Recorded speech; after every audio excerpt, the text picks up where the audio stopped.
men. But we're going to clear up the falsehood of the heathen tonight. All right, so Genesis 42 and verse 6. We're going to start with Joseph. Now, the rumor is that these prophetics, that the Egyptians in some fantasy world of Harry Potter, maybe, I don't know, were white, and the Jews or the Hebrews, Israelites, which Joseph was an Israelite, descendant of Israel, Jacob, was white. Okay, so we're going to read about Joseph first. Genesis 42, verse 6. The book of Genesis, chapter 42 and verse 6. And Joseph was the governor over the land. And he it was that sold to all the people of the land. And Joseph's brethren came and bowed down themselves before him with their faces to the earth. And Joseph saw his brethren, and he knew them, but made himself strange unto them, and spake roughly unto them. And he said unto them, Whence come ye? And they said, From the land of Canaan to buy food.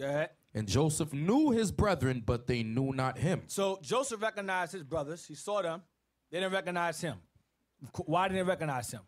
Because he was dressed like an Egyptian. He had a clean shaven, makeup, whatever. So they didn't recognize him, right? He recognized them.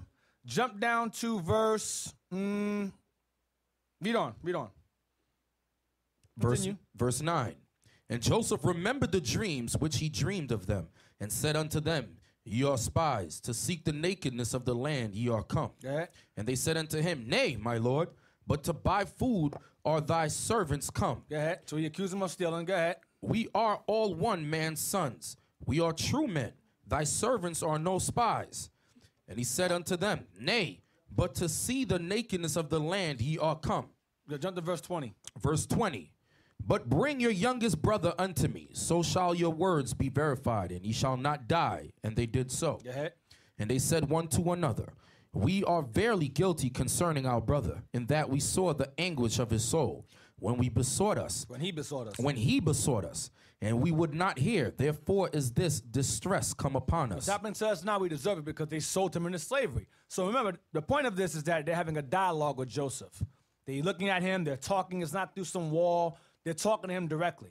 Go ahead. And Reuben answered them, saying, Spake I not unto you, saying, Do not sin against the child, and ye would not hear. Therefore, behold, all his blood is required. Whatever happens to us is our own fault for selling him into slavery. Go ahead. And they knew not that Joseph understood them. Go ahead. For he spake unto them by an interpreter. So they're talking to his interpreter in Hebrew. He's translating it to Joseph in Egyptian. And then Joseph speaking Egyptian, speaking to the interpreter. He's talking to him in Hebrew. So they're having a dialogue. Now, here's the question. Why don't they recognize Joseph among Egyptians? Shalom. It was all black. It was all the same skin color. Say again? It was all black. Thank you. Because he looked like an Egyptian. He passed for an Egyptian and they recognized him. He looked like the Egyptians. Y'all understand? Because if he was a white boy, and the Egyptians, let's say Egyptians are black and the Jews and Hebrews are white. You recognize a white boy dressed in Egyptian clothing. Like Eminem dressed like us. You know he's black. No, you know he's not black. That's a white boy just like a Negro. So likewise, they'll recognize their brother. Hey, look at that shaven dude. Joseph? They would recognize them. That'll be clear. But they didn't recognize him because he looked like the Egyptians. He spoke to them by an interpreter. He's speaking to them in Egyptian. He's speaking to his interpreter in Egyptian. And the interpreter is translating what he's saying to them in their language and vice versa to him. Let me help them out. If Joseph was a white man, it wouldn't have mattered what kind of clothes he put on. It wouldn't have mattered what kind of language interpretation. They would have recognized that he was not Egyptian. They would have recognized that. Mm-hmm. See what I'm talking about? Got to get the cells together, get the brains moving. Go ahead. Let's prove it. Joseph was a black man. The name of this book is entitled Our Living Bible, put together by the biblical scholars of this society. This is the picture here. Now remember what it says. It says Joseph was governor in Genesis 42, verse 6. He was governor. What did that say, Captain Isaac? So Joseph found favor in his sight and attended him.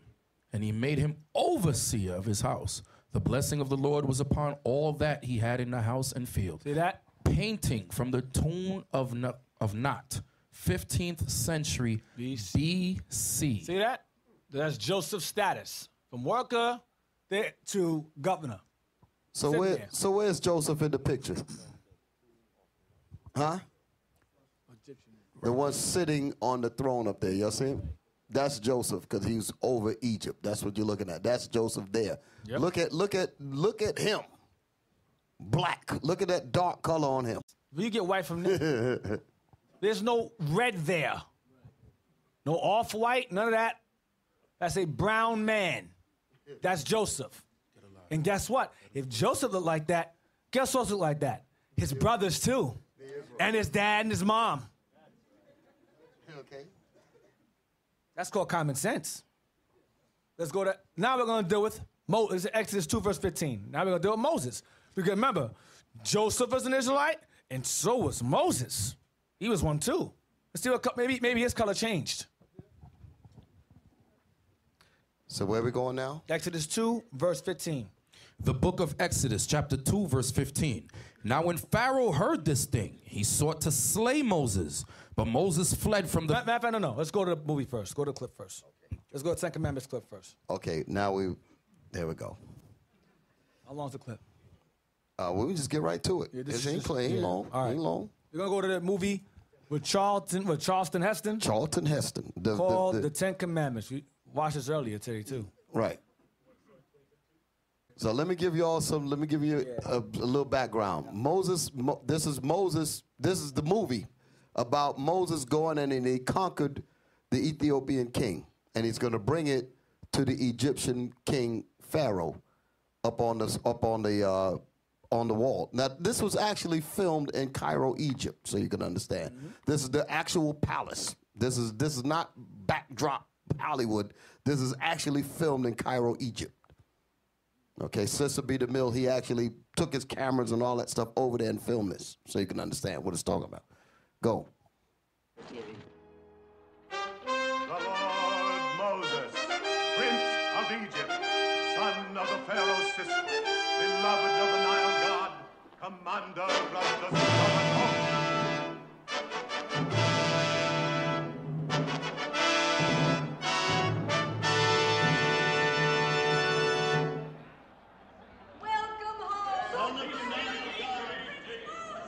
The blessings of the god Amun-Ra be upon you, great prince. He has brought down the pride of Ethiopia. He has set his foot on the throne. He has raised Egypt to its I agree with it. May your name be exalted on earth, O conqueror, even as the sun is exalted in the heavens.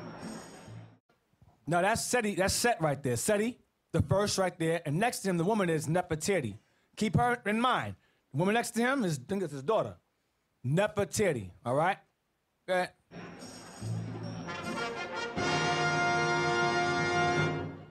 Welcome to my sister's son. We have heard how you took Ibis from the Nile to destroy the venomous serpents used against you when you laid siege to the city of Saba. May my arms stay strong in your service, great Seti. Who is this fair young god come into the house of Pharaoh? No need to tell you how I share her joy at your return. No need, my brother. Great one, I bring you Ethiopia.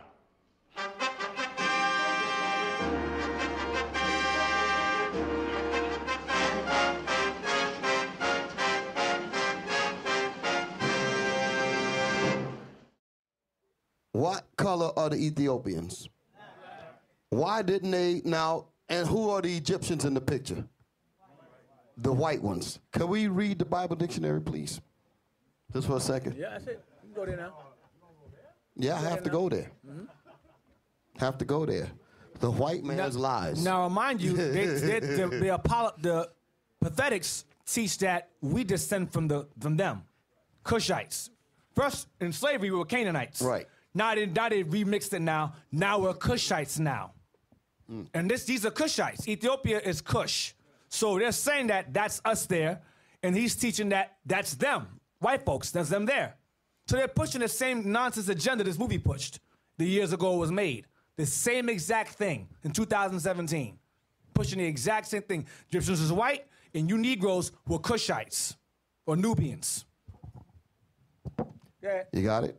Ham, the youngest son of Noah, born probably about 96 years before the flood, and one of 8 persons to live through the flood. He became the progenitor of the dark races, not the Negroes. Not the Negroes, but it said, what did it say about Ham? Read it again. He became the progenitor of the dark races. Hold on, y'all see this here? It says, Ham, the youngest son of Noah, born probably about 96 years before the flood, and one of the 8 persons to live through the flood. Ham, that's what the he is. He became the father. The word progenitor means father of the dark races. So these are the dark races that came out of Ham. But then he first starts off by saying not the Negroes. So Ham was not the Negroes' father. So Ham did not come, the Negroes did not come out of Ham. That's what the first thing that the scholar sets aside. He removes the Negroes from the whole seed of Ham, period. Right. So you so-called Negroes are not Hamitic at all. You didn't come from the seed of from the seed of Ham at all. Right. But now he's going to tell you who came out of one of the dark races. He was the father of the dark races. Now let's name the dark races. Go ahead. But the Egyptians? So the Egyptian is a dark race. Ethiopians. Ethiopians is a dark race. Libyans. Libyans, the Africans in the north part of Africa. Go ahead. And Canaanites. And the Canaanites, the South Africans. Do you see that? So now, let's go back to the film. No, hold on. Okay. Something else. Get what I sent you to Cambridge? Okay. Now, this is what was used in their video. I don't know why he read this for. This was in what's his name? Yeah, he used to say we're Cushites. It says Cush in Hebrew and Ethiopia. Cush is the name in Hebrew. Ethiopia is the name in Greek.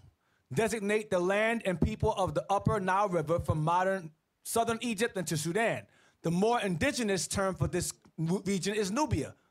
Ham is another Hebrew term for the darker hued people. Hold it. Of antiquity. Wait a minute. He said what? Ham is another Hebrew term for the dark people, the darker hued people of antiquity.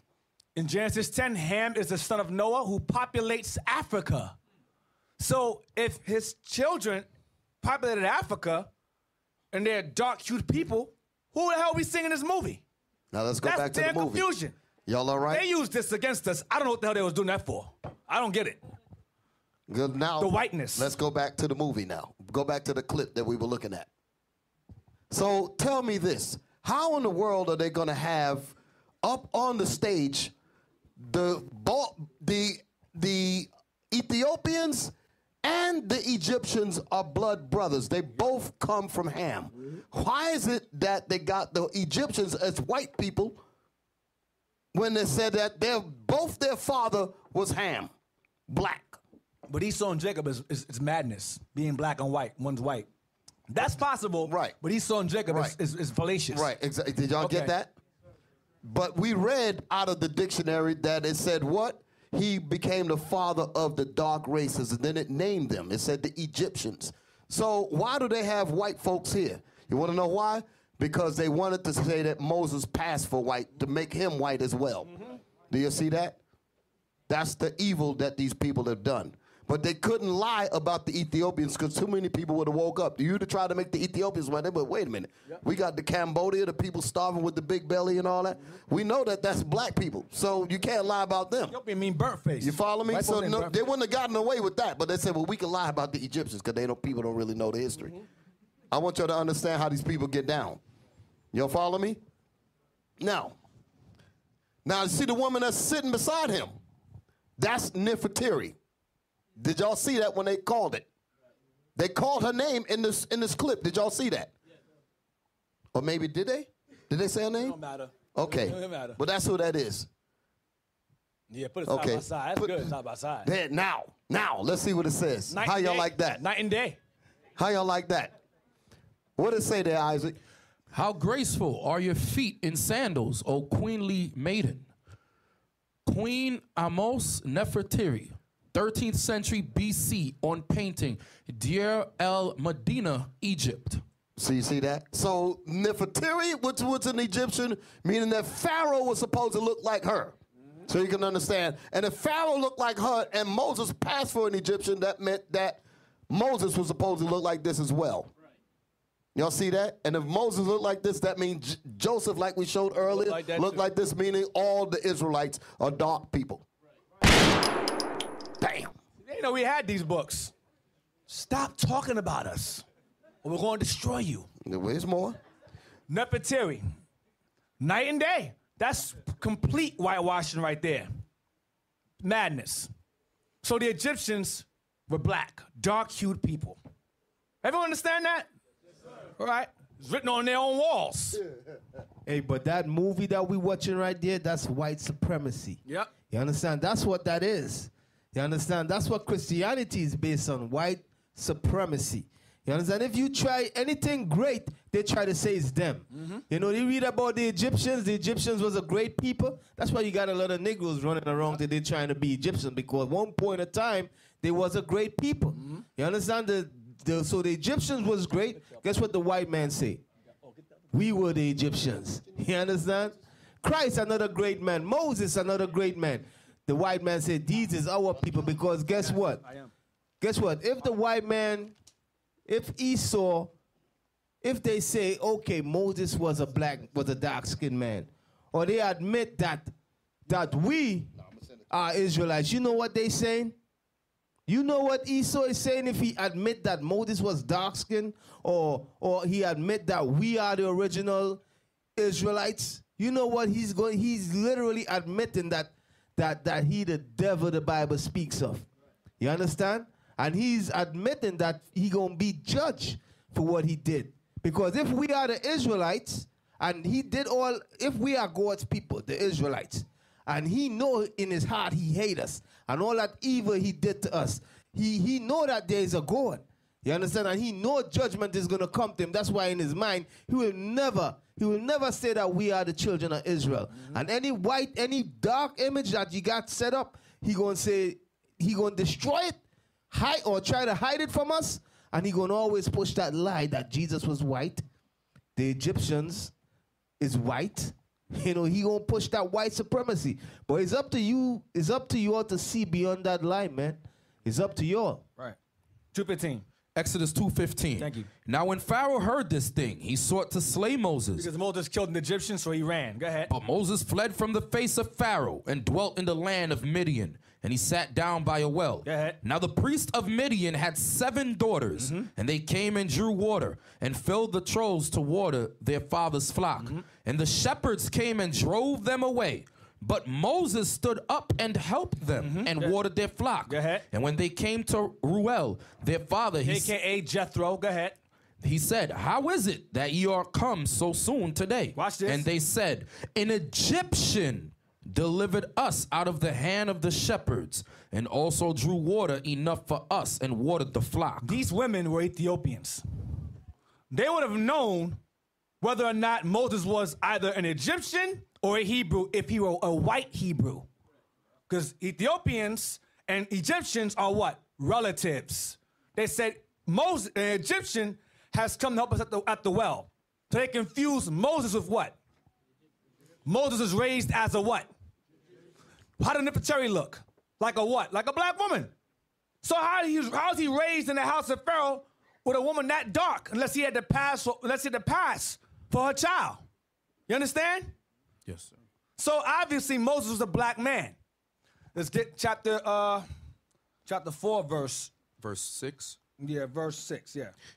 Exodus 4, verse 6. And the Lord said furthermore unto him, put now thine hand into thy bosom. So he told Moses, put your hand inside your bosom and you're gone. And he put his hand into his bosom. And when he took it out, behold, his hand was leprous as snow. His hand came out white. Go ahead. And he said, put thine hand into thy bosom again. Put your hand back into your shirt again, your garment again. And he put his hand into his bosom again and plucked it out of his bosom. And behold, it was turned again as his other flesh. What's the other flesh? Black flesh. It's the opposite. Other is the opposite of white. Leprous is snow. It's the opposite. Not the same. What miracle would that be? Put a white hand in your garment, come out as white again. Right, and leprosy. Nigga, yo, your hand is white again. What's the miracle on that? A white hand is a whiter hand? Was he powder? It's retarded. Right, and also on leprosy ain't talking about sores. It's talking about you losing your pigment in your skin. That's what leprosy is. Yep. You know, when you go to when you read about Miriam, you getting that? No, I wasn't get that. When you read about Miriam, remember what the Most High hit her with leprosy too. He said that she looked like one that was dead. Yep. You understand? Yep. Because when somebody dead, you know how they look pale. There's no pigment in their skin. So that's what leprosy is. Right. You know, because you know the same dude, he talk about the leprosy and talk about sores. Yeah. You know, Job had leprosy, and guess what? The Most High also smite him with sores. You understand? It wasn't just leprosy Job had. The Most High also smite him with sores.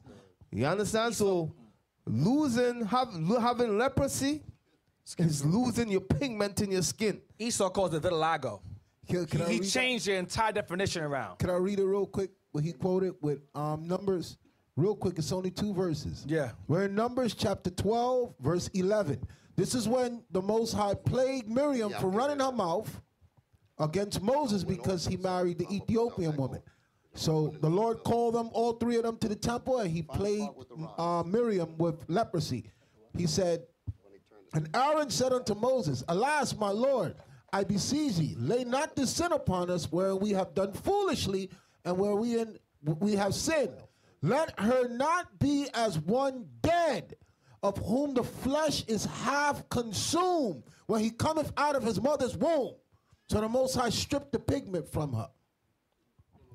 Because when you see, sometimes you see Edomites, right? Like, especially when the place real cold, some of them, they look pale, real pale. You understand? You look at them, you don't even see you don't even see the redness. Some of them look pale like they dead. Hey, let's even use the analogy of when he said, let her not be as one dead, of whom the flesh is half consumed, when he cometh out of his mother's womb. You people in here that have dark-skinned children, you see how they are when they're first born, and then as their melanin sets in, the baby gets its regular complexion. It's very dark. You see the baby when it comes out, it's very, very light. Okay, and that's what he was describing here. When the melanin was stripped from her skin, and she looked with that pale skin. Okay, that's why he gave the analogy of a baby when it comes out. The parents could be dark, but when that baby comes out, because that color hasn't set in, that's what he described Miriam to. Yeah. Person with no color. What, Exodus 4:2? Exodus 4:2. And the Lord said unto him, what is that in thine hand? And he said, a rod. And he said, cast it on the ground. And he cast it on the ground, and it became a serpent. And Moses fled from before it. And the Lord said unto Moses, put forth thine hand. Hold it. Oh, yeah, continue reading. Go ahead. And put forth the hand and do what? And take it by the tail. And he put forth his hand and caught it, and it became a rod in his hand. Now, the reason why I've had this read is because Deacon Malachi was correct when he said that this movie was about white supremacy. Y'all listening? Because they showed that miracle in the movie. Show it to them. Just show the clip so they can see. You found the part? Play it. Let my people go. The slaves are mine. Their lives are mine. All that they own is mine. I do not know your God, nor will I let Israel go. Who are you to make their lives bitter in hard bondage? Man shall be ruled by law, not by the will of other men. Who is this God that I should let your people go? Aaron, cast down my staff before Pharaoh, that he may see the power of God. In this you shall know that the Lord is God.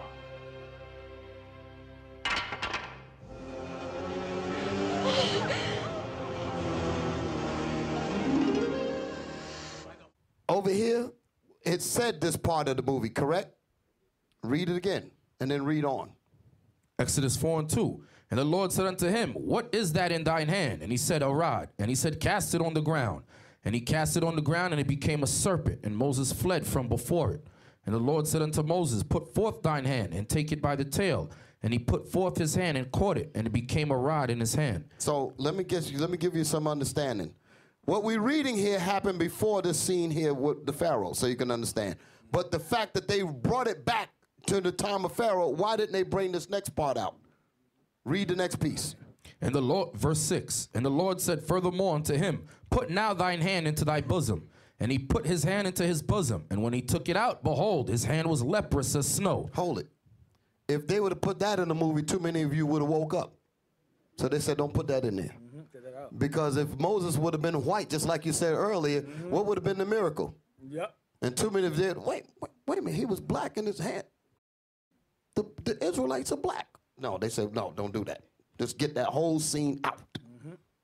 Y'all see that? This is what the brother just read earlier about. He told Moses to put his hand into his bosom, and when he pulled it out, his hand was leprous. Then he told him to put it back into his bosom again, and it came out just like his other flesh, meaning the rest of his body. Did y'all get that? So the miracle was his hand turning white. That's the point. So why they didn't put that in the movie? Because they wanted you to think Moses was white completely, period. Lies. Y'all got that? Vitiligo, they call it. They turn leprosy. The Most High calls it leprosy. Yep, I don't know what leprosy. this mess they got in the hospital. The Most High call it leprosy. Now, there's another book called The Black Image in the White Mind, The Debate on Afro-American Character and Destiny. Now, 1817, where were we? Slavery. Okay. To 1914, fighting for what? Fighting for rights and so forth. So we were still damn near slaves in their mind all throughout this time here. So this goes into history of I'll just read to y'all. This is page 74 and 75. Yes, sir. Page 74, The Black Image in the White Mind. Right. The originator of the new scientific ethnology was Dr. Samuel George Morton of Philadelphia, who published a book in 1839. Ethnology is a science of races. Ethnology, ethnicity, ethnology. Go ahead. Who published a book in 1839 that promised to bring an end to loose speculation about racial origins and differences by opening an era of hard-headed empiricism. Regarding where blacks come from. Go ahead. Morton's Crania Americana was Crania Americana, he studied the skull. Remember the movie Django, where Candy had the skull of Ben?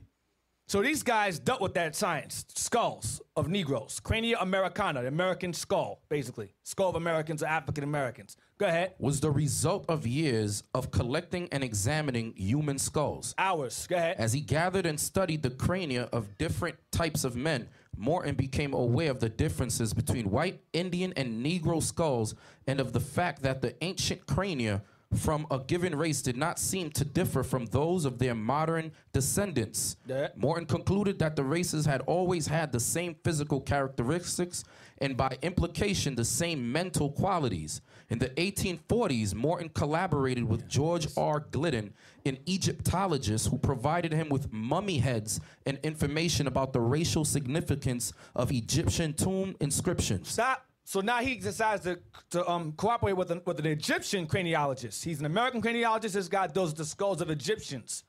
You understand? Y'all follow so far? These two Edomites, during the time we were slaves, these Edomites are working together to figure out the origin of black folks. So he went to a craniologist of Egyptians, the tombs and so forth. Go ahead. In Crania Egyptica. In Cranio Egyptica, that's his Greek for whatever. Egyptian skulls. Go ahead. Published in 1844, Morton pointed out that both cranial and archaeological evidence showed that the Egyptians were not Negroes. Stop. Because they thought we were. Why? What they saw on the walls. Nefertiti, they're Egyptians. But they realized based on their studies, we're not Egyptians. Just like Zonovan said. Just like Cambridge said. Go ahead. As abolitionists and colonialists had maintained. As they thought. They thought, we're all Africans. They said, we're wrong about that. Go ahead, watch this. And that, in fact, blacks had been relegated to the same servile position in ancient Egypt as in modern America. I don't think they got that. Do you understand what you just heard? Read it again. And that, In fact, blacks. In fact, stop. Just stay alone. In fact, what they've learned, not based on their assumptions, but in fact, they learn what? Blacks. Blacks Had been relegated to the same servile position. To the same servile position in ancient Egypt. In Egypt. As in modern America. White folks will read that and they'll understand that the Negroes are the Jews. That's what they will read. But we, with this African trip and all this madness, we be still talking some foolishness. That's what that book just told you, that they know that you are the Israelites that the Bible speaks of. So the reason, now I know the reason why you brought it up, because I didn't read that. I didn't know about that. Hey. That backs up what's read in the Zondervan Bible Dictionary clearly. And it also backs this up. Read that next. Hey, Hold it. Let me bring out one point before you move on from there. Go to Deuteronomy 28 and 68, and then jump to verse 46. Because what they say, you're going to hear, this is the new doctrine you're going to hear. The new doctrine is that slavery took place in the time of the Romans, right? But get that and read it real quick. Deuteronomy 28 and 68, then jump to verse 46. Jump back to verse 46. We're going to prove them apologetics lie, because we just read what that book said, right? It says that the slave share in America, right?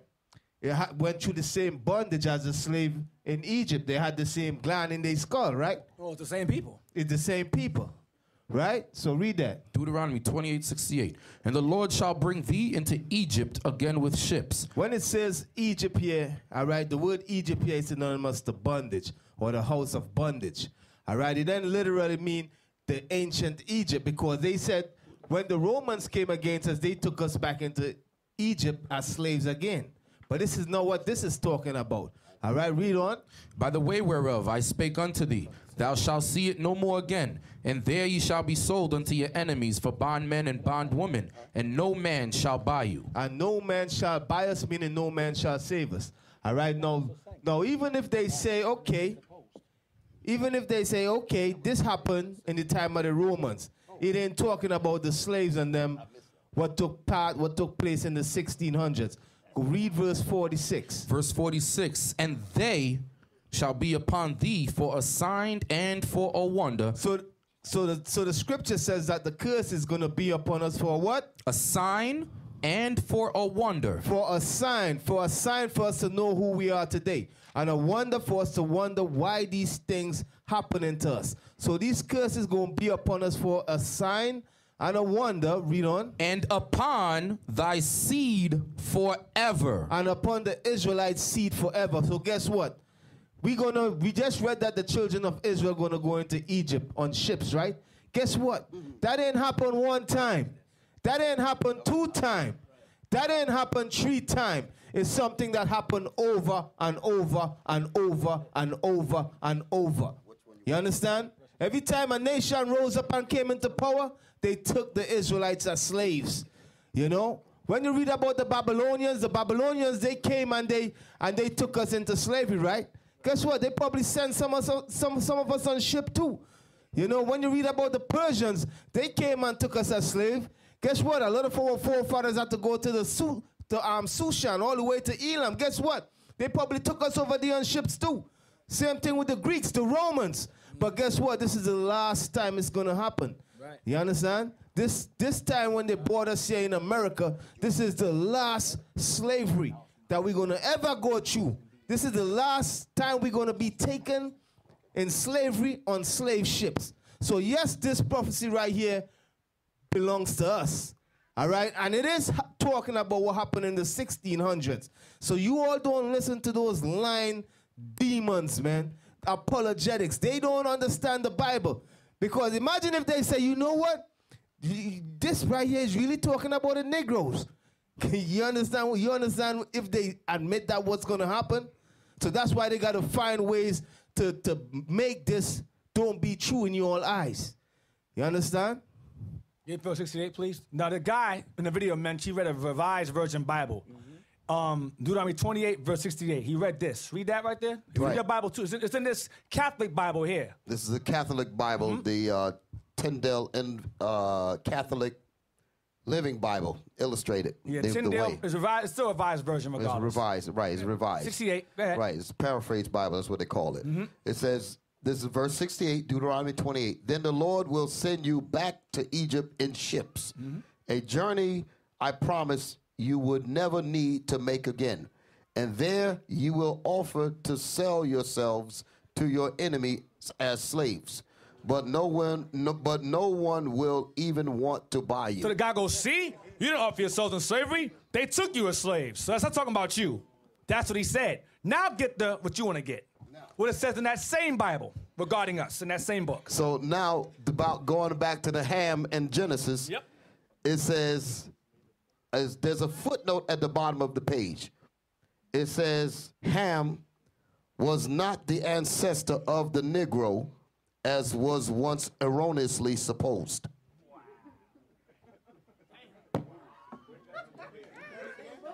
Same book. Same book. Ham was not the ancestor of the Negro, as was once erroneously supposed. Wrong. Wrong. We were wrong as hell. That's what they say. We were wrong as hell. But in fact, we were relegated to the same servile conditions in Egypt as they were in America. That's what it's saying, the exact same thing. Do y'all understand that? I am. Do y'all understand that? All right. Let's get BibleArchaeology.org. I want that. That's a picture of Egyptians doing work on the walls. Those are Egyptians. It says Tomb of Mena, Thebes, circa 1420 BC. Those are Egyptians dealing with grain. See that? Moses passed for that. You saw Nefertiti, how dark she was, right? So where are the Egyptians white at? Where are they white? This is black. These are Egyptians on the wall. Scroll a little bit higher. Go bring it down so you can see the top. See the feet? Look at the feet. These are their feet. Then you see the whole body as you go further down. Well, that's not the same thing, but different picture. But on the bottom there too. That's all Egyptians there. Where are the white Egyptians? They came during the time of the Greeks, during Ptolemaic dynasty. Ptolemaic dynasty, the Greeks became pharaohs. And the Romans became pharaohs to put their own images up there and whitewash them and so forth and knock the noses off. Like the Sphinx.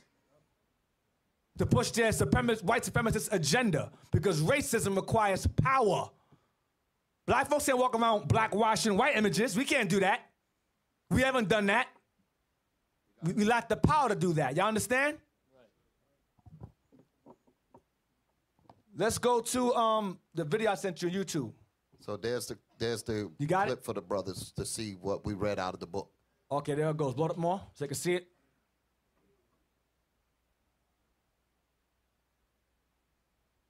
See that? Ham is not the ancestor of the Negro as was erroneously supposed. So they taught that to us in slavery. You're Canaan. You're black. That's a curse of Canaan, curse of Ham. Now they're saying to us now, oh, you're Nubians, you're Cushites. It's the same damn thing. It's just a remix.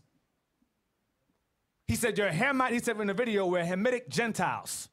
That's what he said. That's the same thing as that right there. Same exact thing. You're supposed to be slaves. That's what they're saying to us. Not just that. What he does also, he finds some pictures that look real horrible and try to say, you see that? That's how we all really looked back then.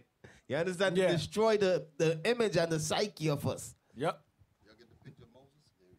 Oh, yes. Show them that, please. You got that too? I sent you from the book, The Icons. The Icons. Written by who? Show it was from. Show them the cover of that. Surely we're lying. The Icon. By who? By the Evans brothers. That was the first group that made it, but it's put together by a team of scholars. Right. Book called The Icon. Let's see what's found in this book. It's like sections of it is put together by different scholars. Yep. We're going to see how these biblical figures were factually depicted in paintings in early Europe, where we ruled for over 1,000 years. Y'all see what y'all see here? Now I'm gonna show you. Hold it now. I'm gonna guide you through the pictures. Now, that picture on the left, the Christ and his mother, that's whitewashed. I have the actual image in my house. It's dark as night. There we go. Well, there's a section in the book, right? Okay, he's got it there. So y'all see it's the same picture, right? I just sent it to him. the prophet Moses is up at the top holding the burning bush. On the left. Right, that one there. Zoom in so they can see him. Yep. Oh, yeah? Can you see the woolly hair on his head? Look at his face. Don't tell me that they didn't have color to make him white if he was white. Look at the picture around the skin. Okay, so look at the garment that he's wearing. Man, them garments was out of sight. Look at that thing. Damn.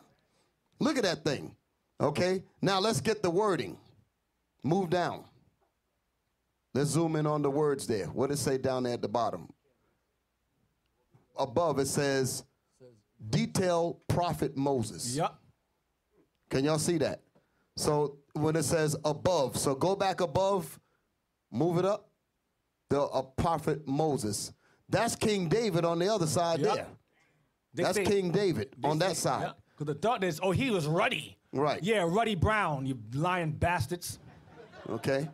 So you got Moses, and you got David. Now. And we showed you Joseph. Who that right there in the bottom? That's Andrew. Oh, that's Andrew. That's one of the Prophet apostles. Andrew, One right. of the One of the apostles. apostles, Andrew. Another Jew. Right. And they wanted to start lightening them up. See his hands. Look at his face and his head. Why his hands out? Look at his face. All right. So let's move on, because I want Deacon Ithon to get all this stuff out. Go to the video I sent you about. Because like you said, this is warning shots. I ain't warning shots. You ain't gotta go too deep. Nope. Now. But if you start some crap again, we're gonna tear your behind up. Even worse. Go ahead. You got more than this. You go there. Just blow that up. So you know we're not making this up. It's on the walls. Press play. The very beginning is very short. We know from the Bible that the Israelites arrived in Egypt some 200 years before their exodus. In the original Hebrew, the Bible calls the Israelites God's people, or Amo Israel. If we write about our dates, there should be hard archaeological evidence for the arrival of these Amo around 1700 BCE.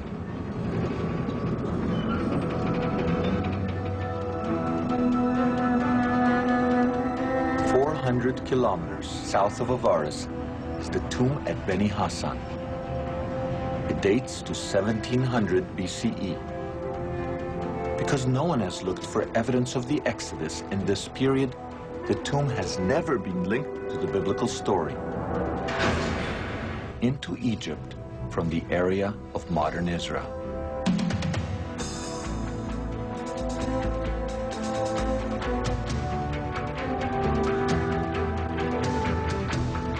As in the Bible, the scene involves bearded Semites riding donkeys and bringing their families and flocks into Egypt. Like the biblical Israelites, they are wearing multicolored tunics. The hieroglyphic inscription on this wall calls these people the Amo, God's people. Looking in the right place, during the right time, we are the first to recognize a veritable snapshot of the migration of the biblical Israelites to Egypt. Black on the walls. So that's it. Can't hide it. Can't hide this. Let's go to what now? Okay, I'll go to this. Nature Knows No Color Line by J.A. Rogers. Where's my book at? How y'all brothers and sisters feel about this information that we're bringing out tonight? I can't hear you. I can't hear you. Still can't hear you.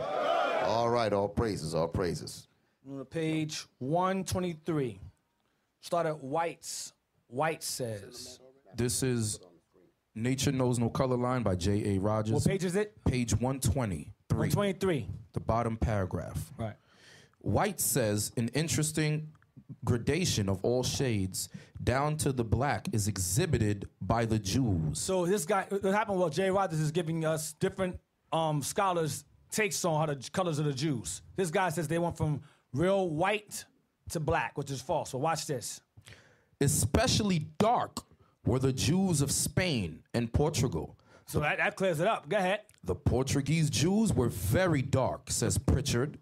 The Duchess d'Ambrites, wife of Napoleon's ambassador to Portugal, said that the Jew, the Negro, and the Portuguese could be seen in a single person. Can be what? Can be seen in a single person. They all look the same. Jew and the Negro. The Portuguese, Israel inhabited a lot of Portugal. Can be seen as the same person. Go ahead. So dark were the Jews. There you go. Go ahead. Especially of Portugal and southern Spain. This is before the time of the Spanish Inquisition. We fled over there. Go ahead. That many whites thought all Jews were black or dark. Many whites thought what now? Back then? All Jews were black or dark. So what happened now? Slavery happened. You shall discontinue from your heritage. Now no one knows. But it was known back then. Go ahead. This belief, said Burbot, shows what an error most people are in.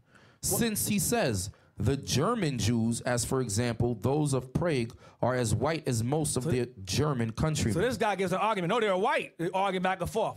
Many of the Jews who were banished from Portugal by John II. John II. Yeah, that's the king. John II. He banished us during the time of the Spanish Inquisition. They were kicking us out of Spain. So Portugal was nice to us at that time. So we fled to Portugal. This guy, to please the Queen of Spain, started kicking us out also. So John II, go ahead. Many of the Jews who were banished from Portugal by John II, go ahead. Settled in the West Indies. Settled where? In the West Indies. Jamaica. Go ahead. John Bigelow, who visited Jamaica in 1850. What year? In 1850. Go ahead. Saw the descendants of these Jews and says they were Negroid. They were what? He couldn't even get it. He startled it. He said he couldn't believe what he was reading. They were Negroes. He said, yeah. The descendants of Jews. He put an O there, that's why. It says Nogroid.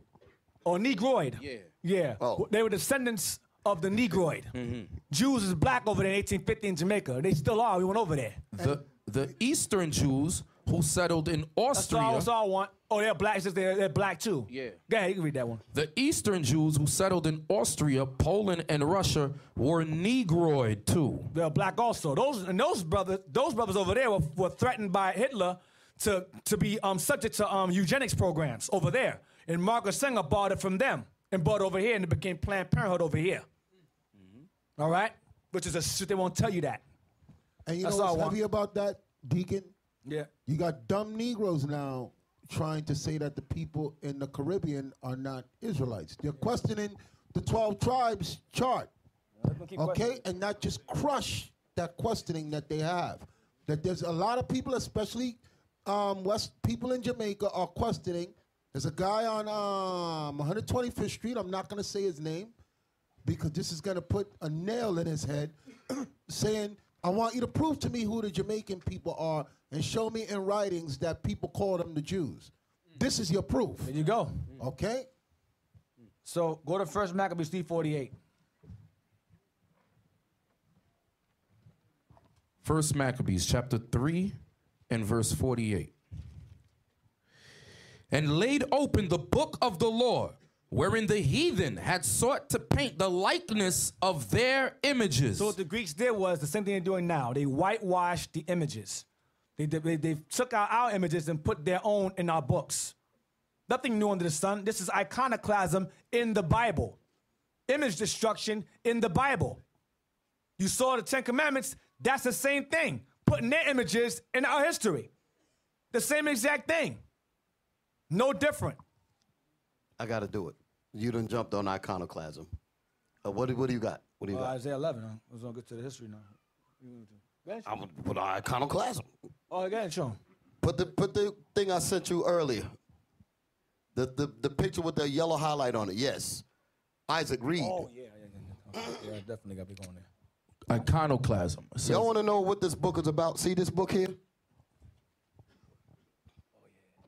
This was a book that is entitled The Icon, and it has images of our foreparents painted all over the walls in Europe. Moses, like the pictures that we just showed earlier, Moses, David, Solomon, all that's in these books before the Renaissance period. So you're going to write the pre-Renaissance period. During the Renaissance period, that was when they began a campaign of whitewashing and destroying the images there. Let's read. Isaac, start it off. Start at the top. Iconoclasm, Venetian looting in 1204, and the sack by the Turks in 1453 are the main reasons why only very few icons have survived in Constantinople. This is what you call the Dark Ages or the Middle Ages, this period here. Read. It may seem daring, therefore, to write an entire chapter on the icons of the capital. Yet the situation is not quite so hopeless as might appear at first glance. So what he's saying is that it might seem daring to talk about the images that are not tainted, because he said there's still some left around. Go ahead. Icons existed not only as panel paintings, but also as frescoes and wall mosaics, some of which have emerged. Some of these frescoes and wall mosaics and paintings have did what? Have emerged from layers of whitewash. From layers of whitewash, letting you know that the white man is the devil. He's washed the pictures down. That's what this book is telling you. Negroes, so-called Negroes, know nothing about books like this. You hear me? Go ahead, to do what? Read. To give an undiluted impression of. So these pictures that have not been whitewashed gives you an undiluted impression of the highest achievement of Constantinopolitan art, meaning that art that's over there in Rome, in Italy. Y'all understand? Because we ruled all of that during the Dark Ages, so you can understand. That's what the Renaissance was about, the rebirth of white rule. Now, right, I've got the pictures. Now I gotta show it to him. Oh, Lord have mercy. I'm just gonna take a brief moment to show you how the white man is the devil. And then maybe if time permits, we're gonna read out the Bible that he's the devil. But I'm gonna show you the devil's works. I'm gonna demonstrate out of the books that the white man written, that the white man has, not Negroes, that he has recorded layers of whitewash. What I'm about to show you, I'm going to show you a picture that was taken several different times, and you're going to see the stages of whitewashing. That's going to blow your socks off, ain't it? Y'all ready for this? This book was written by a scholar from Switzerland, Gabriel Sedge Rajana. Okay, and he recorded in the forewords that certain prejudices have led to the whitewashing of the images. So now what you're looking at, you think, right, this is Moses, right, hold it still, let the people see it. This is Moses, if you can see the scene, Moses, that's the army, of Pharaoh's army behind him. Y'all see that? And then the next scene is Moses and the army drowned in the Red Sea. Can y'all see that? You see the big figures in the picture? The big figures. Both of them are Moses. They're showing you different scenes of Moses. That's how they did it. One scene is Moses, see, he got the staff in his hand. See the stick? Can y'all see this? Yes, then the next one, they're showing another scene of Moses casting the stick and causing the sea to close up and kill the same Egyptians that's chasing us. Okay? Now move to the other picture. Okay? This is Moses again. You see that? Coming out of Egypt. So now why am I showing you this? Give me the book back. Y'all got that, all right? Now, this was painted on the wall in Upper Syria during Europus. Now I'm going to find another scene for you. Come back. I ain't done yet. Take this, show this to her. This is what I wanted to show you. This right here is Ezekiel and the Valley of the Dry Bones. This is also in the same area, in the synagogue of Dura Europus in Upper Syria. And this was painted during the 3rd century AD. That's how old this picture is. Can y'all see that? Now, if you're looking at the picture, keep these images. I need it sharp so that people can remember what they see. Because when I show different books, they're going to have to remember what they just saw. This right here is, you see what my finger is right there? That's the valley. That's the reason why you see that opening, that dark opening. Y'all understand me? That represents the valley. Now, y'all really can't see the detail of this because this has been whitewashed. So you can understand. The next scene is Ezekiel being carried in the spirit. That's what this is. The hand of God above him, when it said that he carried me away in the spirit. And you see down at the bottom, those are the bones that was thrown all in the valley. Do you see heads here? If you come over to the other side, you see heads, arms. You see these things here? Now on the other page, come on the other side. These are the Israelites. This is Ezekiel. There's Ezekiel again with the dry bones coming back as Israelites. That's what you're looking at here. Can y'all see this? Now it's washed out, right? Now, watch this.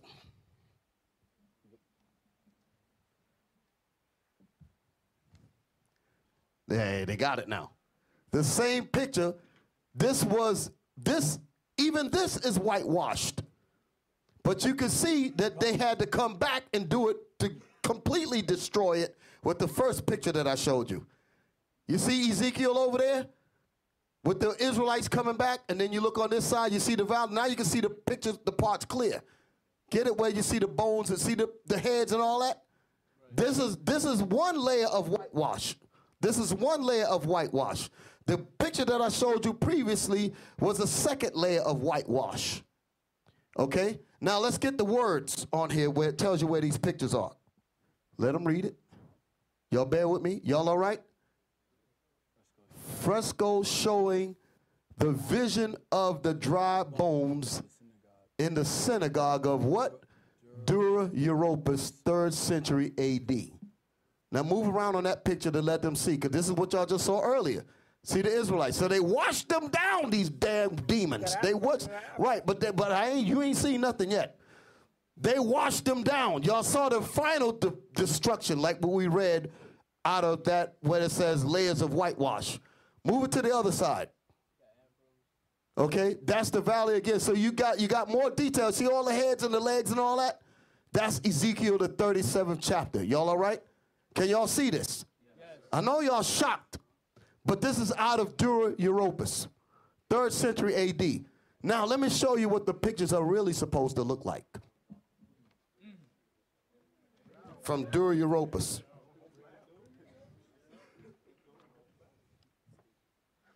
Now they didn't. This is a photograph of the Israelite priests on the walls of the same place. Get the writing at the bottom so you'll know that it's in the same place. Priests on a fresco at Dura Europus, 3rd century A.D. So here's what I want to ask the class. This painting and the other paintings are in the same room. You follow me? So let's read the writing now. Go up into the writing.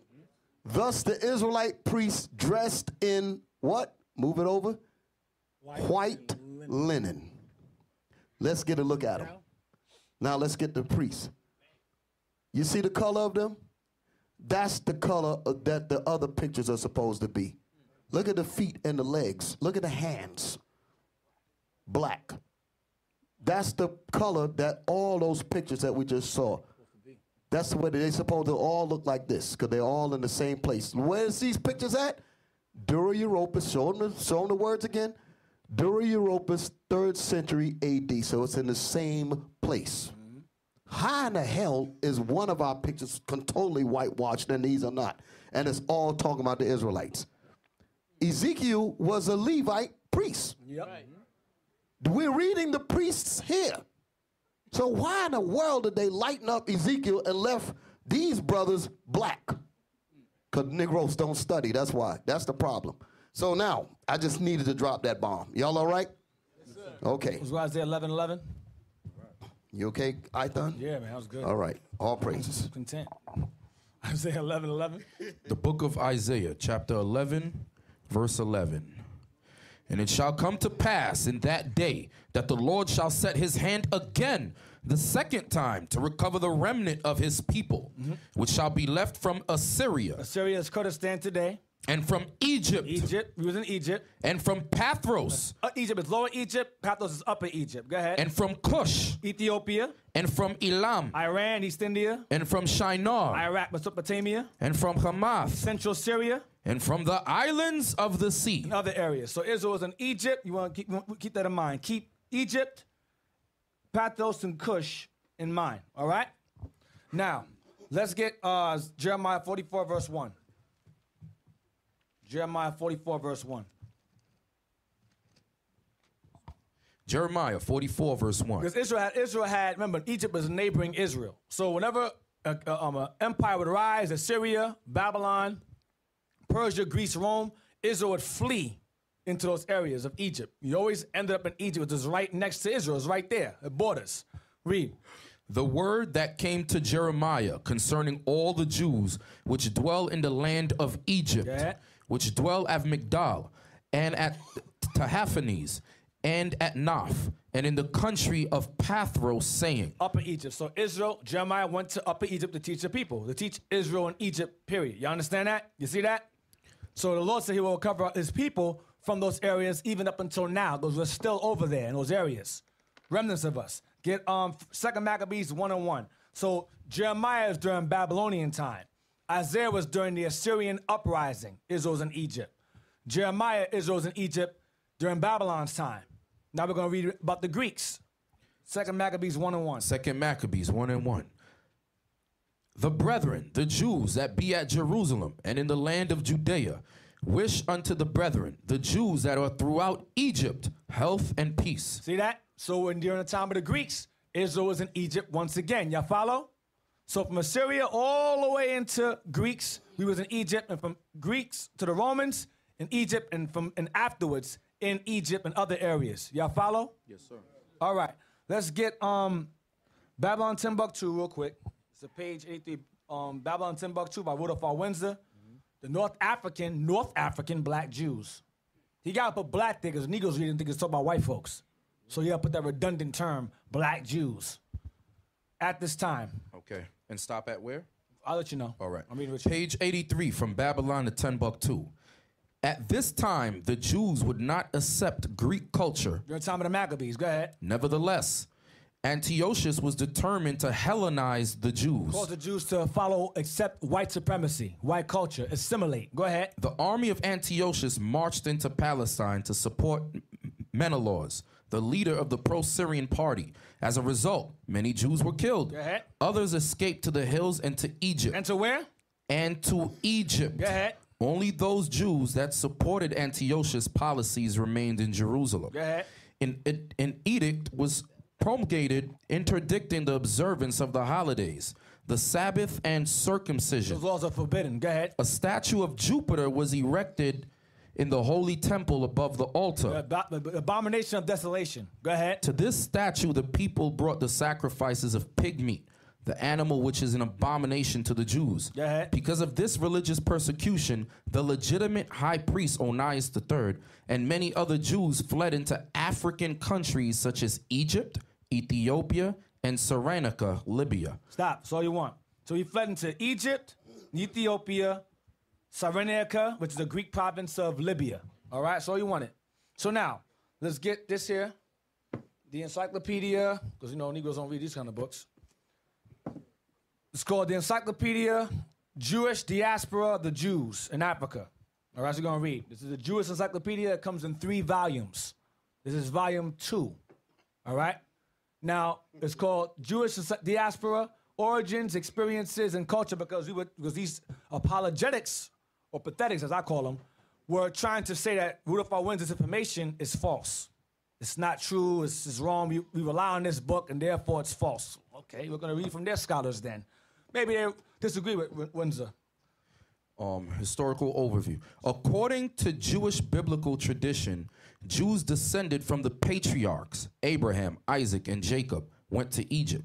They were later expelled, passing through the desert on their way back to Palestine, which was periodically occupied by the pharaohs. Survivors of the destruction of the first temple by Nebuchadnezzar in 586 BCE founded a Jewish military colony in Elephantine, Egypt. So during Babylon's time, we fled to Egypt. Go ahead.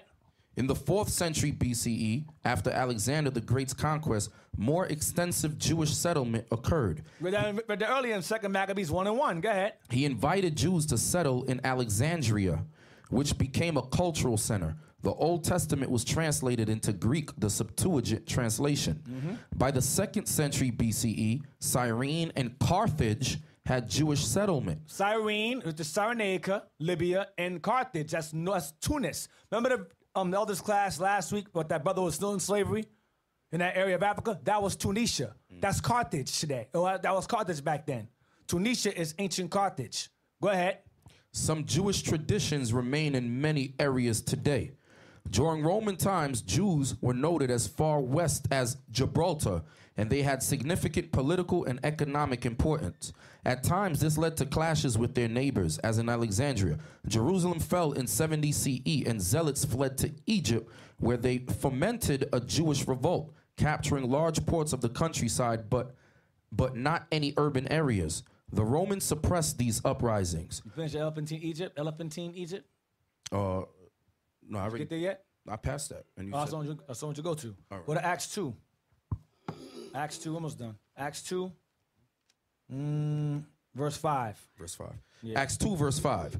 And there were dwelling at Jerusalem Jews, devout men out of every nation under heaven. Now when this was noised abroad, the multitude came together and were confounded, because that every man heard them speak in his own language. And they were all amazed and marveled, saying one to another, Behold, are not all these which speak Galileans? And how hear we every man in our own tongue wherein we were born? Parthians, Persia, and Medes, and Elamites. That's Iran or Eastern India. Go ahead. And the dwellers in Mesopotamia, Iraq, and in Judea, and Cappadocia, and Pontus, and Asia, Greece, Phrygia, and Pamphylia, in Egypt. In Egypt. Go ahead. And in the parts of Libya about Cyrene. Cyrenaica. See that? That's all I want you to get. You read the rest. Read the rest. And strangers of Rome, Jews and proselytes. That's us also. All Jews about all from all over the place. Now go to Babylon Timbuktu again, page 88. Page 88 and largest Exodus. The largest Exodus. So Israel fled to this area. This is going into after 70 AD. Page 88. The largest exodus to the Jews is right toward the end. Between the 2nd and 3rd centuries, you'll see it. Okay. The largest exodus. The largest exodus of the Jews occurred during the persecution by the Arabs led by Muhammad. He had said on his dying bed that he wanted Islam to be supreme throughout all of Arabia. Go ahead. There was a Jewish tribe called Rahab, which crossed the Red Sea and migrated to the extreme point of the western Sudan. Go ahead. At the same time that the Jews were migrating westward across the Sudan from Ethiopia, they also migrated southward from Libya, Tunisia, Algeria, and Morocco to the fertile region between the Senegal and Niger rivers. To the west coast. You went from Libya, Tunisia, Acts 2, Libya, Tunisia, that's North Africa, Northeast Africa, Carthage, Algeria, which is the same place, a little under Tunisia, Morocco, go ahead, north also, to the fertile region between Senegal and the Niger rivers. Go ahead. When the Jews from the north and the east met between these two rivers, they established a confluence or crossroad in West Africa. We met up and started working with each other. Go ahead. Where men could exchange their culture, ideas, and merchandise. These Jewish migrations went on with great frequency about 300 AD, and they continued with the utmost regularity for 1,200 years. Joseph J. Williams points out the course of the Jewish migration from northeastern Africa. He writes that the Jews migrated up the Nile, passing Memphis, Elephantine, Khartoum, and then they turned west at Kordofan in central Sudan, in the region of the White Nile. Remember, it said Memphis, Elephantine, Khartoum. Remember those words. Go ahead. In the region of the White Nile, Williams thinks some Jews settled in the country of Shalak in the southern Sudan and Uganda. He continues by tracing the migration from Kordofan, going west to Darfur, Lake Chad, Kano, and then to the countries of the Niger River. The original habitation of the Sanghe people was Kongia, Kokya, or Kuka. This place was situated in the Dendi country and known as the Dendina, lying near the Niger River on the northwestern border of what is now the modern state of Nigeria. Go ahead. Many scholars think that the Sanghe people came from Egypt or Ethiopia. Remember Isaiah 11, Egypt, Ethiopia, or Cush. Remember that? Elam, Hamath. Go ahead. Because there exist many Egyptian culture complexes among them. For example, the preparation of the dead body for burial. Yeah. Za'el Yamini came to Kuka about 300 AD, an ancient abode of the Sanghe tribe. He established a line of kings known as the Jah, or the Dia dynasty. This founder of the first Sudanic dynasty in Western Africa was a black Jew. His name is sometimes written Za'al Ayaman.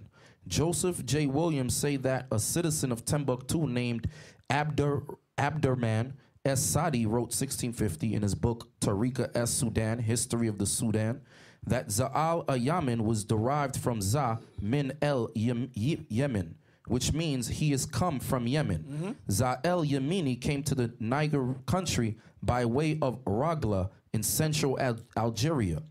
Ragla was a great trading center of the black Jews. Dr. Barth and Professor Godbey say that Za, the founder of the first Jewish dynasty, established his capital later at Goy on the eastern upper Niger River. See that? So we established a capital in the east upper Niger River.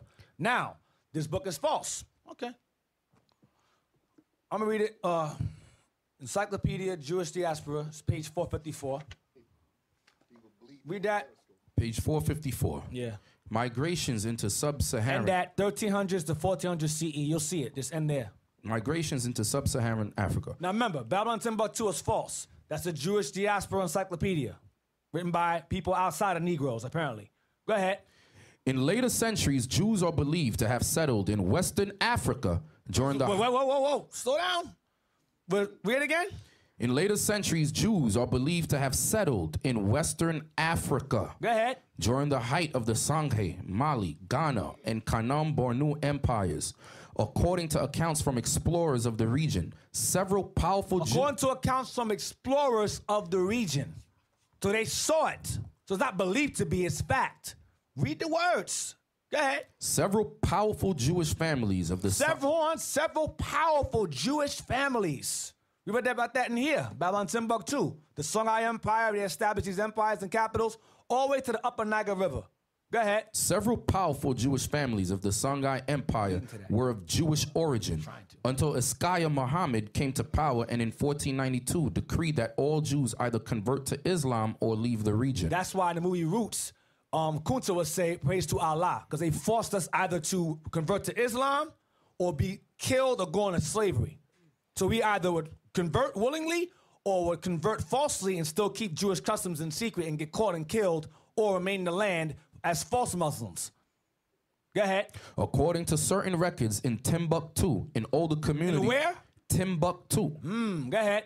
An older community was formed by a group of Egyptian Jews who traveled by way of the Sahel corridor. A group of what Jews? Egyptian Jews. See where Israel always fled to?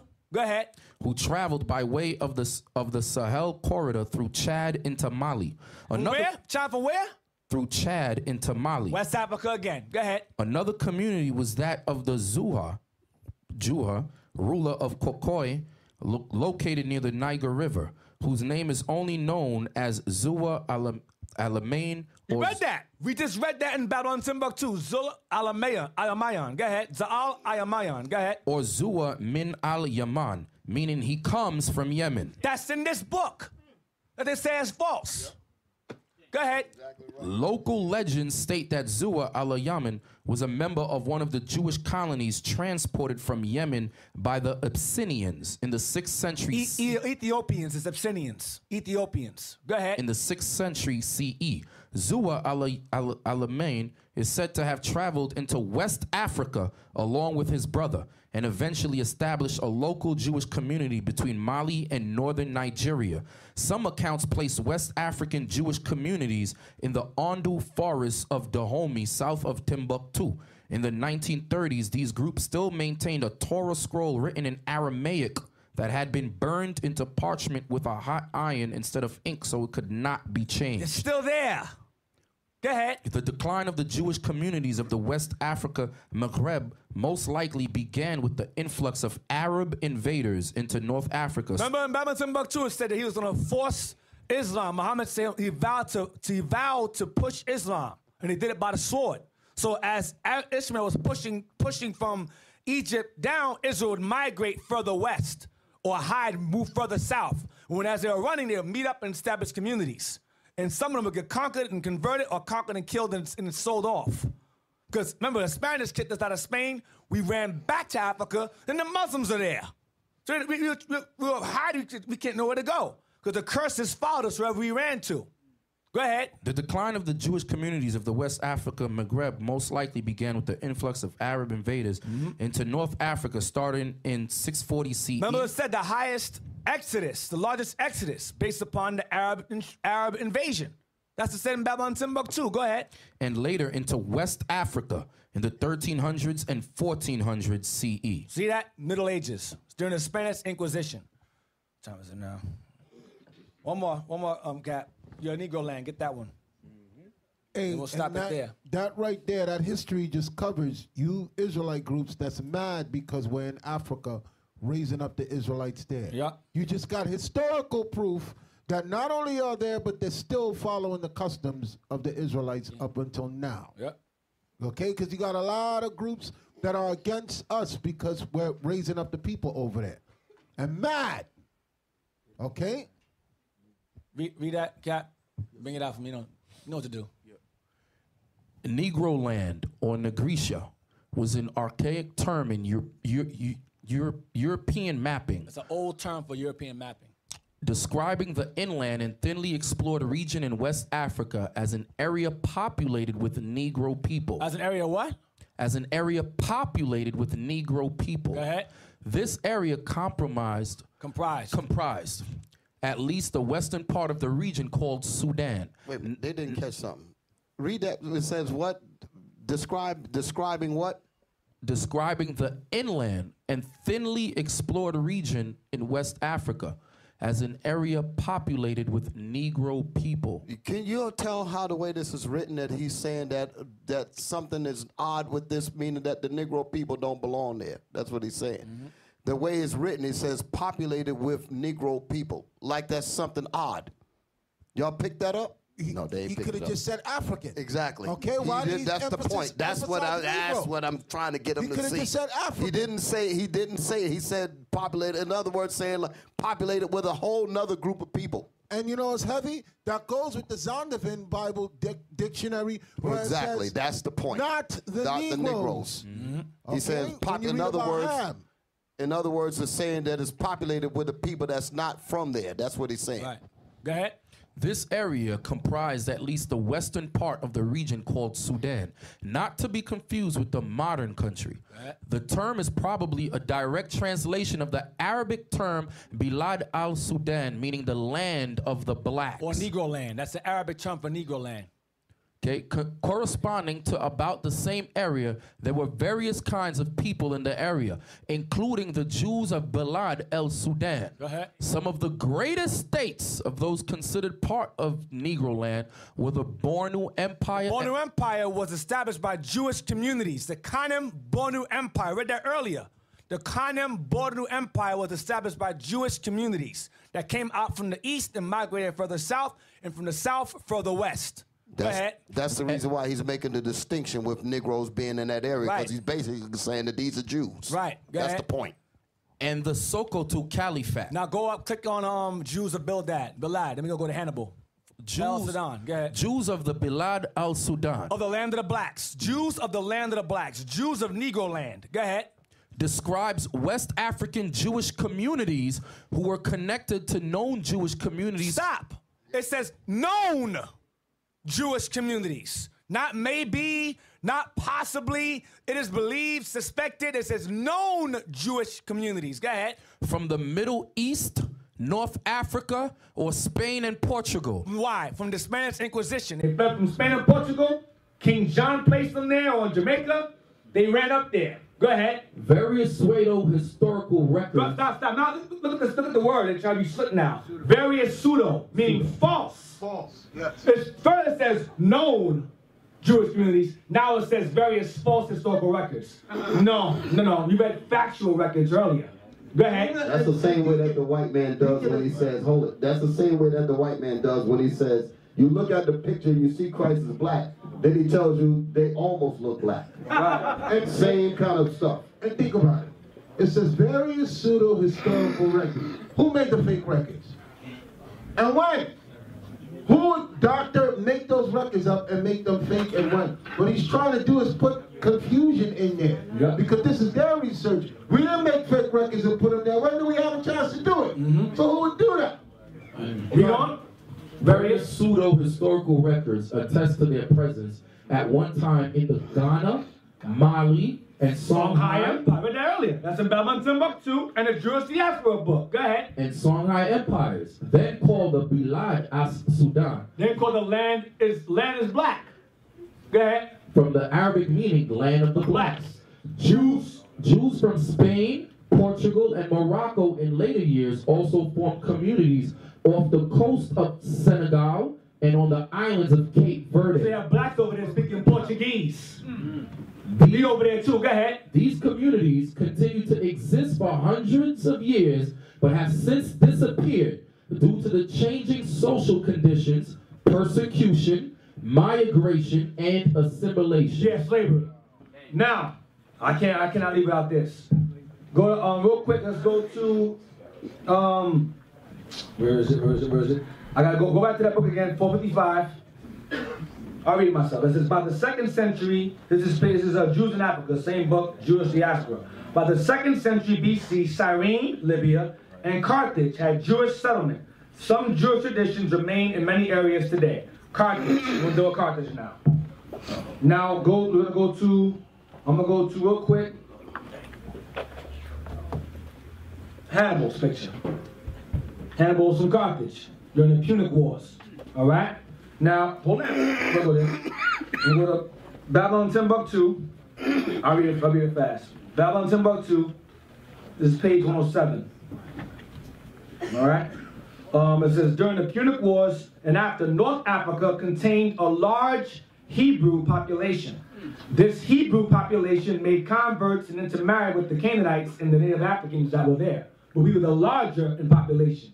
So the term given to the North Africans, since we were the majority, fell on us also. We became called Carthaginians. You understand? The original Carthaginians was Hamites. We took that over. Like Harlem, whites took Harlem. We said, now we take that. Harlem is ours now. It was originally theirs. All right? The city and language of Hannibal. At the ruins of Carthage, archaeologists have found about 4,000 inscriptions in the ancient language of Canaan. Nahum Slolt says these inscriptions date from the time of Nehemiah, Persia, Simon the Just, Maccabees, of Hannibal, and Hasdrubal. That's his brother. Says Slots. And most valuable of all, we have found again the ancient language and writing of Canaan in that land, the rich idiomatic speech of a city which once counted 700,000 inhabitants. And we Hebrew writers, we who write and feel in our biblical tongue, have recognized at once that this recalled Phoenician language is nothing more nor less than Hebrew, a pure Hebrew dialect, nearly the same as was spoken in the country of Israel. They found the language of Israelites in that land. It says, the population of Carthage was derived from Palestine, and its civilization was Hebraic in origin. Schultz is certain, after much research, that the language Hannibal spoke and in which he directed his troops was Hebrew. There is evidence that the Carthaginians possessed the high priesthood, and their ceremonies and sacrifices were similar to the rituals found in the book of Leviticus, because Ephraim had their own priests. According to some inscriptions, the Hebrew tribes of Asher and Zebulun were in Carthage from the foundation of the city. So they went there along with Ham, and they stayed there, and then eventually more of us migrated over there and took over. At the ruins of Carthage were excavated many inscriptions containing Hebrew names such as Joab, Joash, and Joel. The city of Tunis, or Tunisia, or Carthage today, is said to be neither Arab nor European. Tunis is a Jewish city. Nowhere else does the Jew feel at home as he does in Tunis. So says so beautifully, and indeed Tunis, the inheritor of Hebrew Carthage, is the eternal city of the Jews. Now, real quick, I'm gonna get this real fast. Then we jump thing outside. There ain't much. I was just gonna show the picture. It's called The Story of Civilization, number 3, by Will Durant. The section is The Story of Civilization by Will Durant. The top side goes from Caesar and Christ. It's going into the middle. It's going into the time leading to Christ. All right, from the Punic Wars and down into Rome and so forth, in the Byzantine Empire. This is a multi-volume book as well. I'm gonna go to page. Shout outs to Officer Ezra for giving me this book, man. All praises. Thank you. Page 41. Gonna give me some gold here. Page 41 is called Hannibal against Rome. It says the Carthaginians were Semites, akin in blood and features to the ancient Jews. Read it again. The Carthaginians were Semites. The Carthaginians were the people of Shem, so you can understand. Were Semites, akin in blood. Akin, blood related. And features. And features. To the ancient Jews. To the ancient Jews. Their language now and then struck a Hebraic note, as when it called the chief magistrates shafets, the Hebrew shafetim or judges. The men grew beards, but usually shaved the upper lip with bronze razors. Most of them wore a fez turban, shoes or sandals, and a long loose gown. But the upper classes adopted the Greek style of dress, dyed their robes with purple, and fringed them with glass beads. So they assimilated themselves, but they still maintained Israelite customs, while under the Greek fashions. You follow? Right. Show them Hannibal, please. Oh, Lord have mercy. Give them the pictures. First of all, before you do it, let me tell you where these pictures are. Before you do it to them, before you give them a heart attack and make them fall out the chair, before the underwear get totally ripped up. I know they already.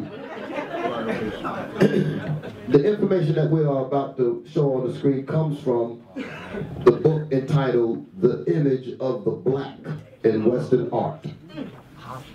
Who put this book out? Let's find out. Let's get the writing. Do you see what I'm looking for? What am I looking for? Distributed by Harvard University Press, Cambridge. That's it. That's what I'm talking about. Distributed by who? Harvard. You can't get no better than that. Okay, we got books from Oxford University too. And Yale. You can't, and Yale. I got Yale here. Okay, so don't mess with us. Now, show them what's in the book. Let me show it in the book first, then when we put it on the screen, you'll know that it's from the same book. Here we go. So that they can see the pictures. These are the coins minted of Hannibal. Now, that's the reverse side of the coin, the elephants. Across the outside. Okay, so y'all know about that? You want to speak on that? Yeah. Tell them about that. When he conquered Sicily, he had crossed the Alps. They didn't expect him to do it. He was a master strategist of war. And many of the Edomite militaries today base their war tactics off of him. I also read somewhere that the Spartans and him shared war tactics together.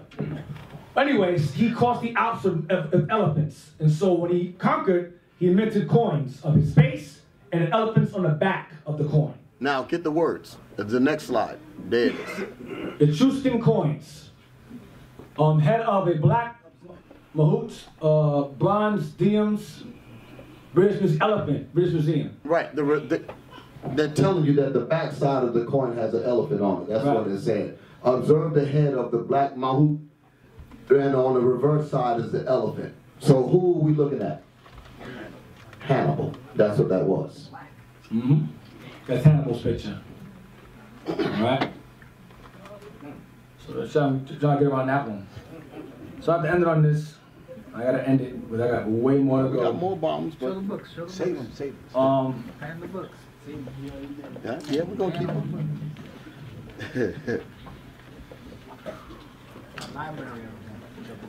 Yeah, it's gonna be that sometime right now. So what's 10 o'clock? Yeah, we'll fall back. All right. So next time I come up, those who I teach again, we'll continue where we left off. Let's wait till they return. All right. Switch over All this is in the 12 tribes. All this information we have is in the 12 tribes video also. All this information, these sources we have, right. A lot of it is in the 12 tribes video breakdown as well. So you always watch that as, you have time. Now, the people that is trying to debunk us is calling themselves apologetics. They picked the right name because they're going to have to apologize to us. Okay? Because we just showed that those apologetics are so pathetic, they're going to have to apologize. They ain't seen nothing yet. Okay? I've not seen nothing yet.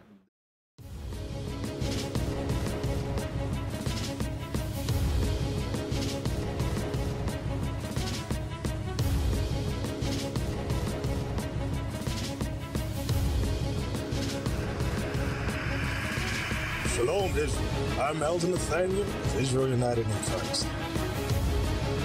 You YouTube likes to shut our channels down, as some of you have noticed, ever so often. Subscribing to join IUIC will assure you will always stay connected to our YouTube accounts. We want to do our best to make sure this truth gets out. Please click and join our subscriber YouTube channel called Join IUIC to stay linked to all of our videos. So again, please make sure you subscribe to this Join IUIC channel to get your latest updates on all our YouTube channels. Shalom.